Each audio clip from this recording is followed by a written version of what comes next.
Good morning everyone and welcome back to the Wasteland, where last time we liberated Vault 101 and secured a weapon that changes everything, the Fat Man mini nuke launcher. But today we have a lot of work to do. I've got all the concrete shapes ready, more cement and concrete is mixing. I had a little bit of leftover alien tech, figured I'd get the other cement mixer out for the next couple of days here. So, all right, let's get started. The whole thing is gonna take place right over here. Let's just hop down and get the vertibird out of the way. We should have named the vertibird Fat Man, because this is the biggest, most obnoxiously enormous vehicle that I could even imagine. So yeah, park that over here for the day and keep an eye on it, because, you know, someone might wander over. So if you hear some clanking and clanking, there's probably a mutant or something over there.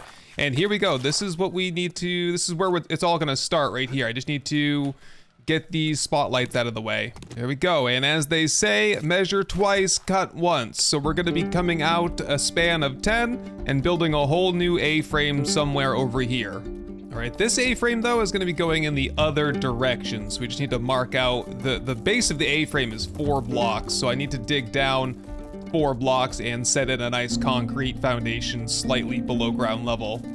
And we'll work on getting some of this terrain flattened out at some point in the future. And while I'm here, I'll just get the first couple blocks going for the A-frame. Okay, now from inside, I'm gonna knock off this railing that we set up here so that we didn't fall out and stuff, but this is going to be the access area to the lower ground-based vehicle parking area. We'll have a place to park the motorcycle or a vehicle in the future on the bottom, and then the vertibird landing pad on the top. But for now, I just need a little bit of scaffolding to work with. And so right square on the corners of the base, we're gonna be using, on the lower, well, on both ends, it's gonna be a bevel shape, the cube quarter bevel. And that bevel is gonna be facing inward, because the way I envision it is we might use that bevel to kind of jump up on or walk up on to get a view over the railing. Then I think on the top it's gonna be slightly different because, well, it'll all make sense once I show you the final product here. Essentially, we're just gonna need a bevel corner, but exclusively for this top row. Now just gonna repeat that on the other side. And now probably time for the most difficult portion of this. I remember back when we built the initial A-frame, I was getting like that tingly feeling in my palms and feet because I was so high up, and that was before I had all the buffs that would prevent me from breaking a leg and stuff. But yeah, it's just a matter of getting the block selection correct and then running the A-frame up on both sides. It's not gonna reach an apex with an ornament on the top like our A-frame that we have, because if I did that, we'd have no place to land the vertibird. So it's just gonna be an A-frame that's cut off at the top. And for all the block-shaped nerds out there, this is the wedge narrow set along with the arch 01 for the circular cutouts in the middle. There, I think that pretty much does it. Let's just take down the scaffolding and keep our fingers crossed that that was correctly done. As for the lower level of the interior, I'm gonna do a plate block around the perimeter and security gates in the middle. In case there's an oil leak, you know, you want that to just kind of drip down through, I guess. And while I'm at it, I'll put a little bit of a railing on the side. That way it'll match what we're doing in other parts of the base. As for the rooftop or the roof of the garage, but like the base of the vertibird landing pad, I'm gonna be going with just cube half shapes. And I'll place them in such a way that they line up with the bevel corners that we've placed in already, and this will probably, actually it might be kind of dark. Do you think we should do something else in the middle to let some natural light in? I'll leave it open for a little while so I can at least see while I'm working, and we'll think about that. Okay, from here, we're gonna do the same overhang that we're doing on, like, from here, the left and the right side of the base, that kind of like inverted, the V shape kind of thing. It's just gonna be facing off in the easterly direction. And this one here is done with the good old-fashioned wedge 60 shapes, my favorites. And because the vertibird is just so damn big, I'm actually going to take these 60 tips and kind of go all the way around, which will extend the sort of real estate that we have for a landing pad. And it'll also just kind of flush up some of these hard borders that we have. And I'm doing this wrong in a lot of places, so fuel up my auger. Actually, I kind of think the pickaxe is significantly faster, actually. Hey, this is bound to happen eventually. This is what you get for working with concrete cube shapes. All right, I think I got it all straightened out. So, all right, just gonna finish the rooftop here and we'll move on to other things. But I think from this angle here, you can kind of see what I'm doing here. I'm just trying to get the angles just right so that everything flushes up properly. And damn, so far, that's looking real nice. I like it. Now I just gotta remove the railing up here, same as we did downstairs. We don't need this railing here anymore. Instead, we're gonna wrap the railing all the way around the perimeter of this. And I don't think that the railing will interfere with landing the vertibird. If anything, probably keep me from sliding off the edge. And as for our little skylight here, I don't like it. I don't like what it looks like from the top side. Functionally, it would probably work pretty well, but instead, I'm just gonna put these shapes in here that will allow us to place some lights down, same as we used on the interior of the base. The ones that had the little stick on the bottom of them. And one more right here. Oh boy, yeah, we got a big horde coming in. Ooh, nice. All right, let's get down there and just beat them up with a club. These are like regular soft zombies, so shouldn't be too tall of a task to just smash all their heads.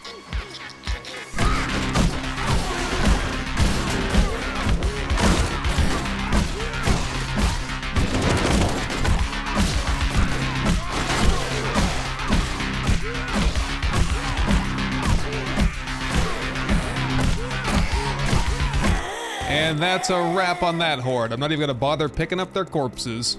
Okay, so this is what the big vertibird landing pad looks like up here. Let's do a bit of a test run and grab it. Okay, man, this thing is so big, but I do think that we've made this pretty much large enough. It's a little bit off-centered, but yeah, there's no clipping. There's really no issue at all. This is working great. And on the interior down here, things are looking pretty good. I've got a couple of spots for lights, although if this becomes an issue with vehicles hitting those poles there, we'll just have to take them down and use some other convention around here. But yeah, we have these little bevel shapes right here so that we can kind of get up and see over the side. And this over here is just gonna all be open on this end, and we'll come up with some sort of a drawbridge mechanism, which leads me to the next phase of the project, and that is building a ramp that gets up here. But it's about to be nightfall and we don't have good illumination, so maybe that's what I'll work on for the next couple of hours, getting those spotlights set back up that we picked up earlier and getting some interior lights crafted and wired up. All right, the final phase of the construction project shall take place throughout the night, and that will be building a ramp that leads up into the middle where you guys are right now. The terrain is horribly uneven over here, so there's gonna be a lot of just peeling some of the stone layer off of the top, setting in the foundation, and we'll work on flattening everything out a little bit later on. Bringing some torches out here just so we have a little bit of extra ambient light, which does basically all of nothing out here. But yeah, that's the foundation, and we need to start working on the ramp shapes. It's gonna go from a wedge narrow set, which is 4 blocks to reach a 1 block elevation, transitioning into a wedge 60, which is 2 blocks to get up to a 1 block elevation, and then back to a wedge narrow set at the end. It'll make sense once you see it. Okay, so that's what it looks like, although unfortunately we're having some significant stability problems. This is going to collapse if I take up my plywood foundation or my plywood pillar there. So it's time that we implement some alien technology. Okay, I've been doing some very hard, diligent research on how to do this, and I found out from another vault dweller that there is a special way we can go about this. We can make sort of an unbreakable pillar foundation here, and what we need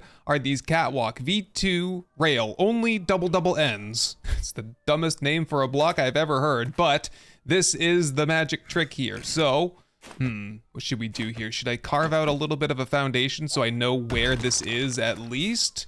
I think that's probably not a terrible idea. Okay, just give me a regular piece here. So wait, is this... It's hard for me to tell like where ground level is even supposed to be. Okay, I think that is recessed into the ground just slightly, and I'll do the same thing over on this side, and then we'll use our double ends. And what you do is you place these on their side like so. That, or we could just make a real pillar. No, because the thing with real pillars is that they don't look as good. So we're gonna try this one. So what you do is you place this down, and you'll see exactly what happens here in a second. The back rail, or the bottom rail there, disappeared because this shape is a dynamic shape, and so every time I place another shape down, the one that's connected to another one of the double ends disappears, and so we can just run that right up to the top. And yeah, we're gonna have to probably peel off, whoops, that top layer right there. Let's just grind through that briefly. There we go. Okay, is that... So yeah, I was trying to avoid doing this all together because now if I just put one final double end there, they all disappear. And so there's an invisible pillar now that's holding that up, but I just don't like how that's flushed up in there. So I'm removing those because this is actually kind of perfect. The wedge narrow, if you use 2 of them, you can use a wedge 60 on the other side, and it's not... It's kind of awful, isn't it? Oh, geez. Is there any other way to go about this using the shapes that we were using before? Or have I just mucked everything up? All my planning. Yeah, I think I'm gonna have to come back to this with a fresh set of eyes. I kind of get tunnel vision sometimes and I have to take a break and yeah, I'll come back and look at that in just a second. Let's get the automated door set up for it. So what I want to do is there are these power, we got like the 3x3 garage doors. This is designed for the 2x2 powered doors right here. The iron garage door, 3x2 powered. Couple minutes to craft that. And in the meantime, I will brainstorm on how to fix this problem over here. Okay, here's my solution until I think of something better. I just knocked out that block there, put a regular cube in there, and we're gonna do the same double invisible pillar there, and I should be able to remove everything else. And well, it looked worse before. At least it's functional now. We could kind of move on to something else. Let's see if that door's done yet. It certainly is. So we're also gonna need a switch for this one. I've been thinking, I mean, we'll get this set up and see how it goes. I was trying to think of a way to use this powered iron door to like go onto the security cameras, a motion sensor, and like hook it up that way. By the way, this might, is this gonna work? Can I do on face? Right, okay, so the issue is like a drawbridge and some of the garage doors I think work differently from this one right here. I guess we're gonna have to just kind of set it in here and try to figure it out from there. Do I want it like this so that it opens down, or do I want it like this so it opens up? I think opening down is better because if it opened up, well, there's a chance you might kind of run into the side of the door, so fingers crossed that goes in there properly. It does, but unfortunately it defaults into the crossable position, and so I'll have to set up power to it because it has to be powered in order to like shut it down, which is completely opposite to these drawbridge doors that we have outside. These ones over here default, they're powered to stay passable, and when they lose power they shut down, they go down. So you could set those up, you could set drawbridges up on a motion sensor. I don't think, without a logic gate, I don't think I can set this up to automate off of a motion sensor, which is pretty kind of fine. I mean, I'll just have to manually kind of open and close this when we want to leave, or otherwise just regulate traffic there. And oh boy, we have got quite a mess of wires. Thank goodness we can't see the wires, man. That is a gift. All right, so check it out. That will be the default position, and then when we want to go out for the day, we'll be parked up here and stuff. We'll just, run over here and open that up, and we'll head out. And then once we're out here, it'll just stay like this, so that when we come home at the end of the day, we can just drive right up in and power it, and we're good from there. So this is done. It's a done deal now. Let's grab the R75 and give it its first try, assuming that I still have the thing. I'm quite concerned now these days about having the vehicles around and leaving for the day, because if I leave in like the vertibird, who's defending the R75 back here? Nobody. All right, so we'll get all that flattened out eventually. Look at this. We got a nice ramp all the way up. No problem getting up, and we should have plenty of clearance if we happen across another vehicle out here in the future. And there you go, and then you just hit the power button, and you're done. Let's get rid of these nasty torches. They're casting a horrible orange light that I'm not liking. Okay, so the next bit of the project will be to do the pad, but I'll have to wait until we get some more concrete. I don't think 157 shapes is gonna cut it for a big pad out here. Basically, we'll just do another pad like we did before. Maybe start right here and kind of run it all the way down and then over and around and get everything all flattened out and put the sheets on the end. Bit of a project for another time, I think. Want to kind of get a view from way out here and see exactly what this looks like. Wow. It's quite a structure, isn't it? Okay, I have got to slap a little bit of paint on it just to see what it looks like. Green, this rusty tread metal color, and that used like 2,500 paint because I'm doing the paint all sides because I can't be bothered not doing that. There's a little bit more paint rolling in over here. Why don't you just make all the paint, I guess? Okay, I had to stop the paint all sides thing. It's burning through the paint way too fast. Just takes so long to paint any other way. Look at this. 1, 2, 3. Yeah, very tedious. That's why I hire painters. And last up, I think, is just the A-frame, and we can probably call it good on this whole project. Right, I think that was the last little bit right there. Nope, there's still some stuff on the rooftop, but I've been looking at these blocks right here thinking, what did I do wrong here? Was I meaning to, no, I don't know what I did wrong here, but it doesn't look great. It doesn't flush up to the wall nicely. I think what I was wanting to do was to put like a column straight up like that, and then I could take out those corners and just kind of run like a square block up. I think that would probably look a little bit crisper. Whoa. Well, let's try it out. I think that spotlight over there, I was worried I might knock that off, but yeah, that's gonna be connected to the side wall. Now, how would that look if we just replaced everything with cube shapes just here on this corner? Oh, that flushes up much more nicely. I do like that. Let's just see if we have enough paint to paint all sides on 8 blocks. We do. We're good. Wow. Looks nice in here. I like it. It's a little bit open, a little bit exposed, but it's not like we're doing any fighting over there. We'll be fighting over here in the little gully thing, so I don't think that would ever be attacked even over there. Right, good to go. I could do the big H on the top here.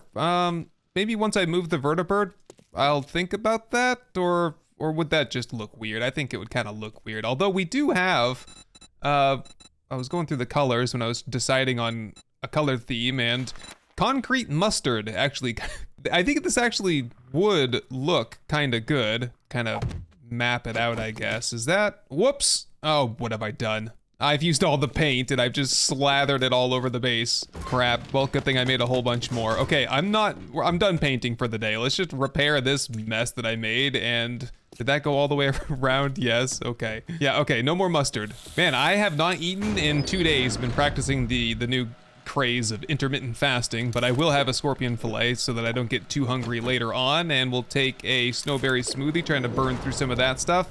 And what are we doing today? I think we need to swing by the traders just briefly. Did I have anything to sell? Oh my goodness, yes, I have lots of sellables over here. Well, give me all that, I'll get it packed up into the vertibird. Yeah, we gotta go buy some gas. We are like flat out of that stuff. All right, our first takeoff from the new vertibird landing pad. Very cool. Should we get some lights on the top though? Oh, we should. Yeah, we gotta get some lights up there so that we can see when we're trying to land. Yeah, because on our little green hut right next to the blade traps, we have those other spotlights that are casting some light where the dew collectors are, but we have no such thing on the other side. Okay, that is a project for tonight then. I'll meet you over at the traders. Good morning, everyone. I see that you got rid of your nasty zombie there. That's probably for the best. Okay, quick sell off. We gotta make some money. Okay, and that puts us up to 94,000. We are doing well.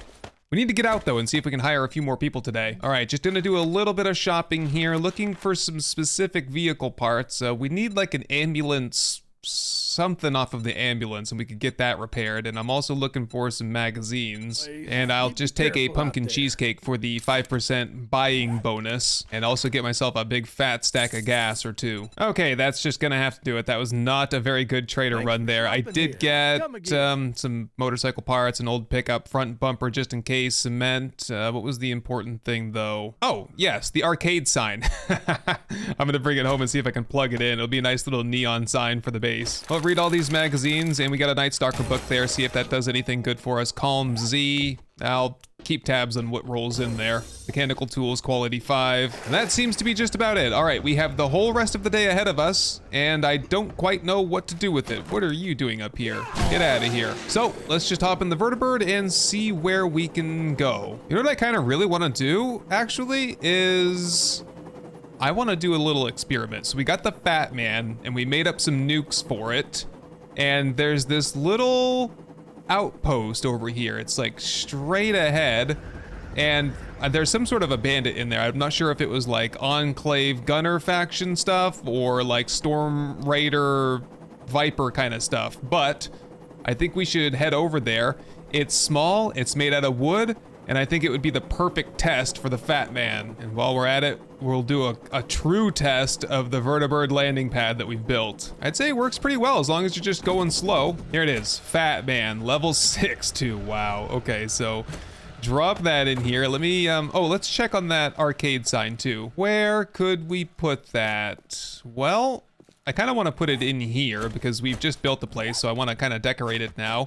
And, oh, never mind. That is humongous. Yeah, you know what? There's just no real estate for this. I thought this was a 1x1, but it's a 3x3, so, I guess it, I don't know. It just goes nowhere. Oh, it can go right here. Should we do it? I thought it would need to be hooked in for power. Okay, I'm gonna leave it there for one day, and I'm gonna take it down tonight, just to say that I had it. All right, I'm ready to head out. I've got the nukes with me and everything. Let's power this. We're gonna go on foot, just because there's really no place to land over there, and... Oh, there's really...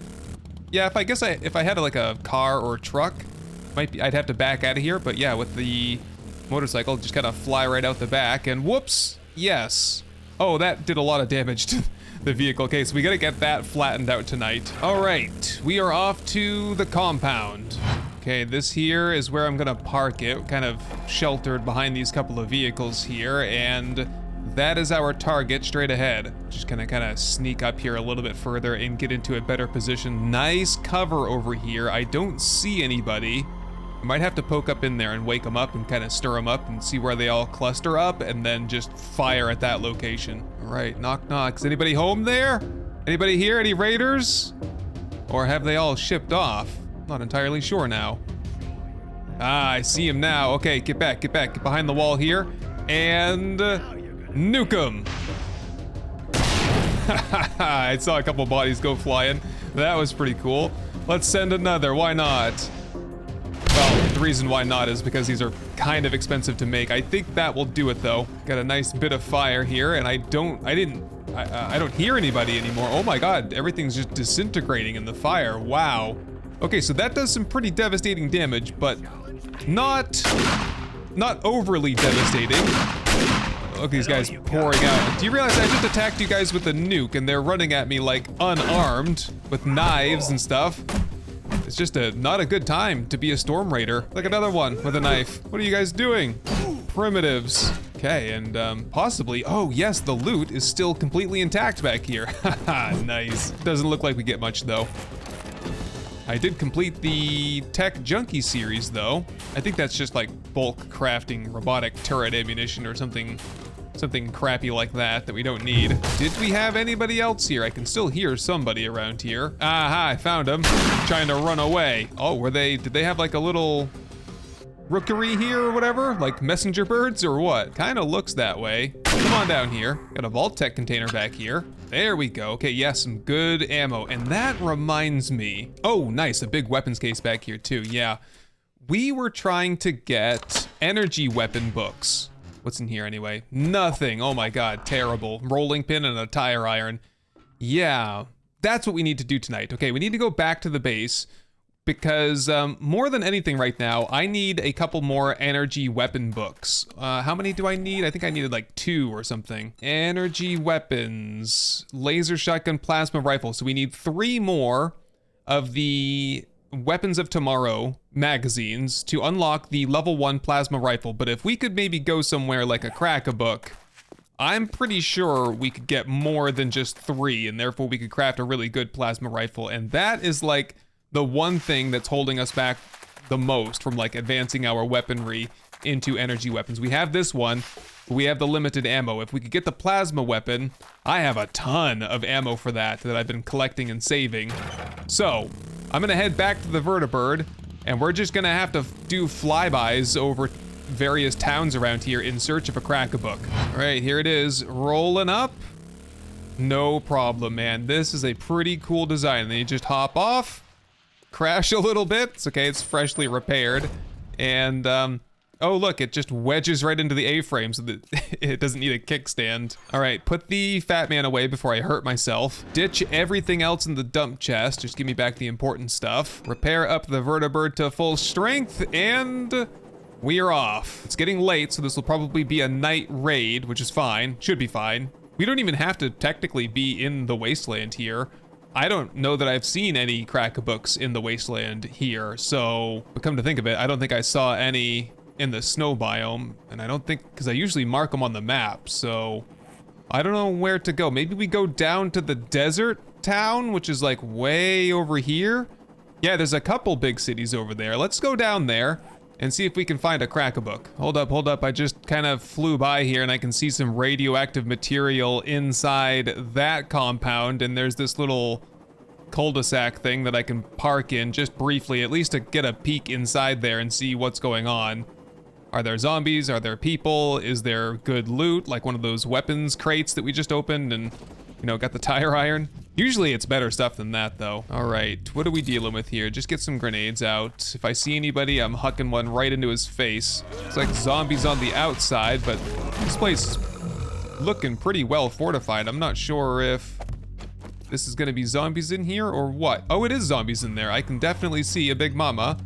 Let's just get a little bit of a staircase going into here. Wait a minute.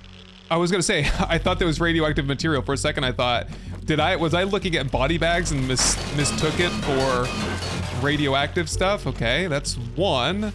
Was that it? No, definitely not. There's more here. Okay, just, yeah, get a bandage. Go over here and heal up if possible. Where could that be, I wonder? Okay, just gonna run it here just for a second. Whoop. Cop. Oh, is that it right there? It is. Just reach in here. Hopefully this is it right here. Hopefully I can get out. No, I can't really get out. Here we go. Run. Over here. More bandages. It's happening again. Where is all this radioactive stuff? First of all, oh, it's a ghoul. That's why. Get rid of that guy. Feral ghoul down. That was not it, though. Can I open this? Here we go. Nope, there's more. Oh, there is one of those good weapons cases there, though. Let's hide over here for a second. Oh, there are zombies. Wood. Yeah, probably not a good idea. Here we go. I'm into the good weapons case, which is good for a laser rifle and max charged plasma energy cells, which would be for the plasma rifle. Nope. Is it? No, I don't think so. I think that's for the plasma pistol. All right, light those guys up and try not to light the entire building up in the process. And see if we can figure out where the rest of this radiation is. Nope, I'm running away because it got a little overwhelming there for a second. I think we just need, oh, there's a mutant back there. Yeah, I think we just gotta roll with some Rad Z here. I was trying to avoid using it, but I don't think we have a choice now. Especially with all these guys lurking around. What are you doing, Spanky the Mutant? Having a fight with your dog? Take you out and bring the meat with me. I made up some mutant, what did I make? A mutant burrito or something. It should be on the fire back home. Who's this? Oh, I think there's something on my armor. I have some kind of an ability where sometimes when people hit me, they die from it, or like it reflects the damage. Okay, come on now. Let me in here. Got a whole bunch of these feral mutants in here. Ooh. Yes, 3 of them, in fact. I'm hoping this was the radiation source here. Oh, geez. Okay, there we go. We're better off than we were a second ago, but man, my health. I'm gonna end up burning through all my bandages. Just hoping that there was some loot here that made it all worth it. Oh, there's a power armor set in there, and you know what? I can't find this radiation, so I'm just gonna grab this. Okay, we got the boots, the blue boots, which is good. Yeah, just gonna grab that. I'm not even gonna harvest up. I usually would harvest up those ghouls for the meat. so we can do some cooking later. But I think I'm all set here. Oh, this car here though is a police car, and sometimes you can get the good stuff off of those. I did get a old police car rear bumper. I think I do already have that one. I've been trying to pay attention to that stuff because I'd like to get another car. Oop. Sniper rifle fire. Is it this guy over here? It is. Who's this? Devil Gaming. All right, you are hired, and you're also going into the pocket. We are not allowed to have people in the vehicles. We don't have seatbelts. And now we are searching for a crack-a-book. Okay, so I've searched as far south as I'm comfortable going. I'm at 34% fuel. It's gonna be a struggle to get back without running out. I'm gonna do my best and probably just keep a low altitude in case I do run out. Lots of interesting sights to see out here though. I just don't really have the fuel or the time to kind of stick around for too long. But not a single crack-a-book in sight. I'll give it one more cursory glance on my way back, but you know, I don't think this is gonna happen tonight. So I've now discovered a way to fly without burning any fuel. It's the same trick as the gyrocopter. You just have to like pitch up and pitch down at the same time. And I burned like 3% fuel the whole way back. So from here then, whoops, I just clipped a vehicle, oh no, I clipped a tree and this is bad. Oh my God. Oh, we're okay. No, we're good. I've got the repair kits. Repair, and it's like it never even happened. Right, so probably first thing tomorrow morning, we are going to finally raid the Storm Raiders. So I hope that you'll join me for that. Anyway, thank you very much for joining me on this adventure, and I will see you first thing tomorrow morning. Hey everyone, I just wanted to say thank you for watching, for leaving a like, but most of all, thank you to the long list of amazing supporters that you see right here. I hope this episode has earned your subscription, and I can't wait to show you the next one. Best wishes to all, and goodbye.